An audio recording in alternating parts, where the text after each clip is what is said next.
হরে কৃষ্ণ কৃষ্ণ কৃষ্ণ হরে হরে, হরে রাম রাম রাম হরে হরে। জয় গুরুদেবের জয়, জয় রাধাকৃষ্ণের জয়, জয় গৌরনীতাই সীতানাথের জয়, জয় সকল সনাতনী ভক্তদের জয়।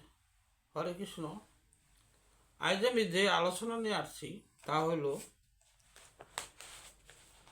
ভগবানের প্রতি প্রেম ভক্তি উদয় হলে যে কোন ভক্তের উদয় হয়, তার কি লক্ষণ দেখে বোঝা যায় যে এই ভক্তের ভিতরে প্রেম ভক্তি উদয় হয়েছে।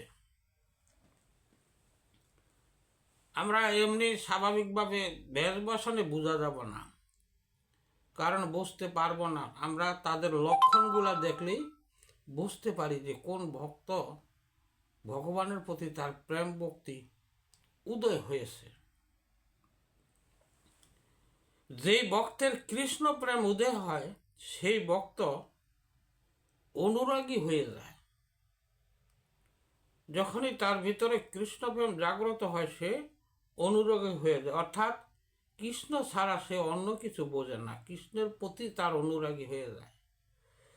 অনুরাগ মানে রাগ আর অনুরাগ, প্রতিজ্ঞাবদ্ধ হয়ে যদি রাগ করা হয় তাহলে তাকে অনুরাগ বলা হয়।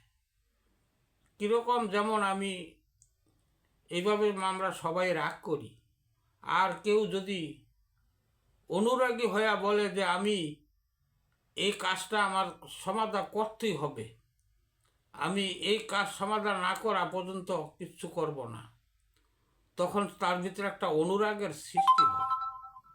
সে ওই যেটা তার মনের ভিতরে কামনা, সেটি সে কামনা পূরণ করার জন্য সে করতে থাকে। এইটি হলো অনুরাগ। এই গেল অনুরাগ। আর ভক্ত কীরকম লক্ষণ, আরেকটা, ভক্ত আত্মজ্ঞান শূন্য হয়ে যায়। দেখা যায় তার উচ্চস্বরে হাসেন, অর্থাৎ খলখল করে হাসতে থাকেন। কেন যে হাসেন সে নিজেই বোঝে না। এইগুলো আরও লক্ষণ। আবার দেখা যায় কখনো কাঁদেন, সে যে কাঁদতেছে এই জগতের কান্না সে কাটতেছে না, তার অন্তরের থেকে সেই ভগবানের প্রতি বিরহে সে কাঁদতেছে। এবং নয়নের বাড়ি দ্বারা বয়ে যায়, চোখের জলে তার দেহ মন সব পবিত্র হয়ে যায়। কীরকম, নয়নের বাড়ি দ্বারা কিন্তু তিন রকম। চোখের নাকের কাজ দিয়ে একরকম, মাঝখান দিয়ে একরকম, আবার চোখের সাইডে কিন্তু হয়। এই তিন রকম চোখের জল পড়া হয়। এই তিন রকম কান্না। কেউ যদি এভাবে যদি বিষের কান্না কাটে বা কাটতে থাকে, তার দেখবেন নাকের জলে চোখে সব একত্র হয়ে যায়, তার নাকের কাজ দেওয়া চোখের জল দ্বারা বাহির হয়। আর কেউ যদি ভগবানের জন্য কাঁদে, তার চোখের মাঝখান দিয়ে সে চোখের জল আসে। আর এইভাবে যদি কারো মৃত্যুর কান্না হয় তাইলে দেখা যায় সে চোখের সাইডে দিয়ে তার জল আসে পড়ে।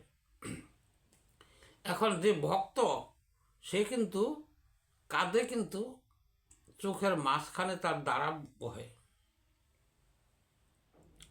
এখন দেখা যাইতেছে, আরও দেখা যাইতেছে ভক্তের লক্ষণগুলা। কখনো শান্ত হয়ে পড়ে থাকেন, এই জগতে জ্ঞান শূন্য হয়ে যায়।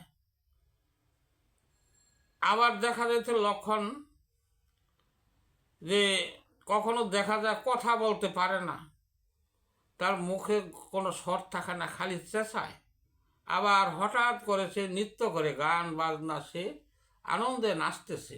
সে যে কেন নাচে বা কি তা বোঝা যায় না, তার নাচার ভঙ্গি অন্যরকম। সে ভগবানের প্রেমে বিভোর হয়ে নৃত্য করতেছে, সে আনন্দে, প্রেম আনন্দে সে নৃত্য করে। আবার দেখা যায় কখনো শান্ত হয়ে থাকে, এই জগতের জ্ঞান শূন্য হয়ে সে শান্ত হয়ে বসে থাকে। যদিও শান্ত হয়ে বসে থাকে, কিন্তু সে এই জগতের কথা কিন্তু তার চিন্তায় নাই। এভাবেই সে ভগবানের ধারণায় সে প্রেমে শান্ত হয়ে থাকে। আবার দেখা যায় তার যদি উন্মাদ হইলে কি কেমন দেখা যায়, যে এই ভক্তের কোনো লজ্জা বোধ থাকে না। আমরা লজ্জা বোধ বলতে দেহের ভিতরে যে অঙ্গ প্রত্যঙ্গ ইন্দ্রিয়ের দ্বারাতে লজ্জা বোধ আমরা বুঝতে পারি। কিন্তু ওই ভক্ত যখনই প্রেম ভক্তিতে বিভোর হয়ে যায়, তখন তার সাথে ইন্দ্রিয় আছে না কি আছে, তার সাথে সে কিভাবে আছে তা কিন্তু সে তা বোঝে না। কারণ তার লজ্জা ভয় এই সমস্ত কিছুই থাকে না, ঘৃণাও থাকে না।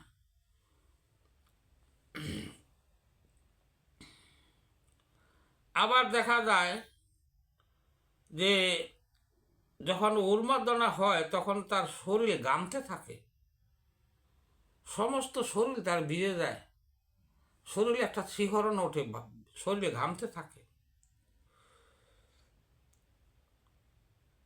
আবার দেখা যায় যে কখনো শরীরের লোম দাঁড়াইয়া ওঠে, আর লোম দাঁড়াইয়া তার শরীরে একটা শিহরণ সৃষ্টি হয়।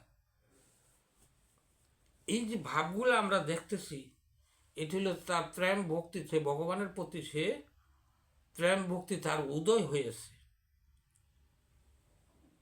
আবার চোখের জলে বন্যা বয়ে যায়, এতে তার আত্মা শুদ্ধ হয়। যখনই যে কোনো ভক্ত যদি ভগবানের অনুরাগে বা ভগবানের বিরহে যদি কান্নাকাটি করে বা চোখের জল যদি পড়তে থাকে, তার অন্তর আত্মা স্নান করা হয়, আত্মাটাকে পরিষ্কার করা হয় এই চোখের জল দ্বারা।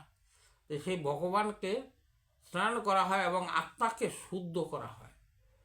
এই চোখের জলে স্নান করে আত্মা শুদ্ধ হয়।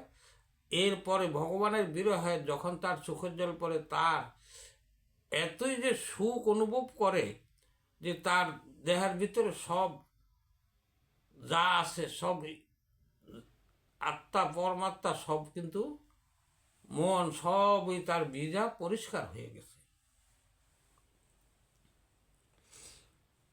এই যে আবার দেখা যায় মুখের ভাষাটা অস্পষ্ট হয়, অবশ্য শব্দ শুদ্ধভাবে সে কথা বলতে পারে না, আও আ করে কথা বলে, তখন তার কোনো স্বর থাকে না।